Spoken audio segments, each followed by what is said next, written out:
পরিবার প্রিয়জনের সাথে ঈদ আনন্দ ভাগাভাগি করতে রাজধানী ছাড়ছেন নগরবাসী। কোরবানির ঈদে সরকারি ছুটির দ্বিতীয় দিনে লঞ্চ, ট্রেন ও বাস যোগে বাড়ি ফিরছেন মানুষ। ঈদযাত্রার চতুর্থ দিনে সকাল থেকেই রাজধানীর মহাখালী বাস টার্মিনাল সহ অন্যান্য বাস টার্মিনালগুলোতে যাত্রীচাপ দেখা গিয়েছে। বাস কাউন্টারে অপেক্ষারত অবস্থায় রয়েছেন অনেক যাত্রী। তারা বলছেন, বাস না থাকায় টিকিট দেয়া সাময়িক বন্ধ রয়েছে। এসব ভোগান্তির পরও যাত্রীদের মাঝে রয়েছে ঈদে বাড়ি ফেরার আনন্দ। এই ধকলটা যায় ঠিক আছে, কিন্তু তারপরেও দেখা যায় যে বাড়ি ফেরার যে আনন্দটা ওইটার কাছে এটা কিছুই না। আমার ওয়াইফ একটু লাইনে আছে আর কি, তো বাস না থাকার কারণে টিকিট পাচ্ছি না। এসে দেখি সিরিয়াল, লম্বা সিরিয়াল দাঁড়িয়ে আছে, তো এখন আপাতত টিকিট অফ আছে, দিচ্ছে না এখন।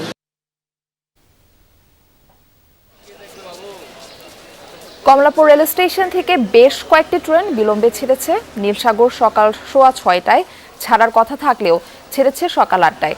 চট্টগ্রামগামী কর্ণফুলী এক্সপ্রেস 8:45টায় ছাড়ার কথা থাকলেও দেরি হয়েছে। সকাল থেকে ছেড়ে যাওয়া বেশিরভাগ ট্রেনই দেরি করে ছেড়েছে। কর্মকর্তারা বলছেন, নির্ধারিত ট্রেনগুলো দেরিতে ঢাকায় পৌঁছায়, ছাড়তেও দেরি হচ্ছে। অনেক ট্রেনে দেখা গেছে যাত্রীদের উপচে পড়া ভিড়। ছাদে যাত্রী ওঠা ঠেকানো যায়নি আজও। কয়েকটি ট্রেন কমলাপুর ছেড়েছে ছাদ ভর্তি যাত্রী নিয়ে। যাত্রীরা বলছেন, সড়কপথে প্রচণ্ড যানজটের কারণে ট্রেনে যাওয়ার সিদ্ধান্ত, কিন্তু শিডিউল ঠিক না থাকায় রেলপথেও তৈরি হচ্ছে ভোগান্তি।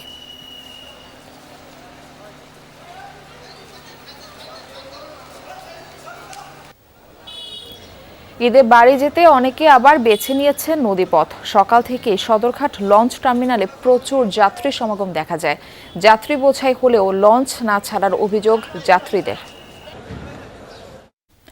প্রিয়জনের সঙ্গে ঈদ করতে ঢাকা ছাড়ছে নগরবাসী। রেলপথে ঈদযাত্রার খবর জানাতে রাজধানীর কমলাপুর রেলওয়ে স্টেশন থেকে আমাদের সঙ্গে যুক্ত হচ্ছেন সহকর্মী শাকিল হাসান। শাকিল, ট্রেনের শিডিউলের আজকের কি অবস্থা দেখছেন?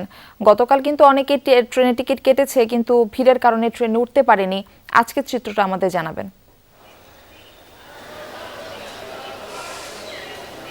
কমলাপুরের আমি যেখানে দাঁড়িয়ে আছি 3 নম্বর প্ল্যাটফর্ম, মাত্র 4.5 মিনিট আগে এই প্ল্যাটফর্ম থেকে চট্টগ্রামের উদ্দেশ্যে ছেড়ে গেছে কর্ণফুলী এক্সপ্রেস।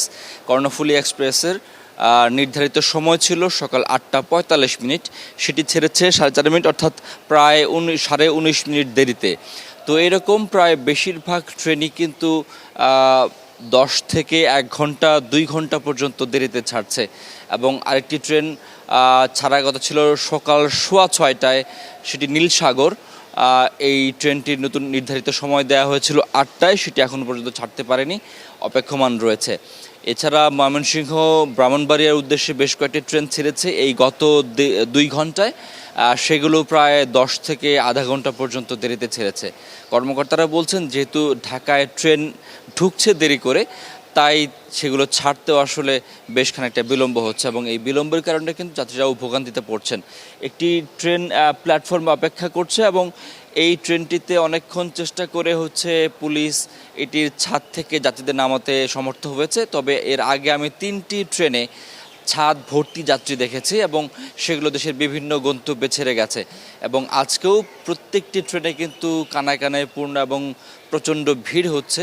এর মূল কারণটি খুব স্বাভাবিক, সড়কপথে যেহেতু প্রচণ্ড যানজট, সে কারণে বেশিরভাগ যাত্রী ট্রেনের তুলনামূলক একটু ভোগান্তি হলেও, ভিড় হলেও তারা সেখানে এই যানজট এড়াতে কিন্তু ট্রেনটা অনেক বেশি পছন্দ করেন। এবং দূর গন্তব্যে যারা রয়েছেন সড়কপথে হয়তো সেখানে 12, 15, 20 ঘন্টা পর্যন্ত করে লাগছে।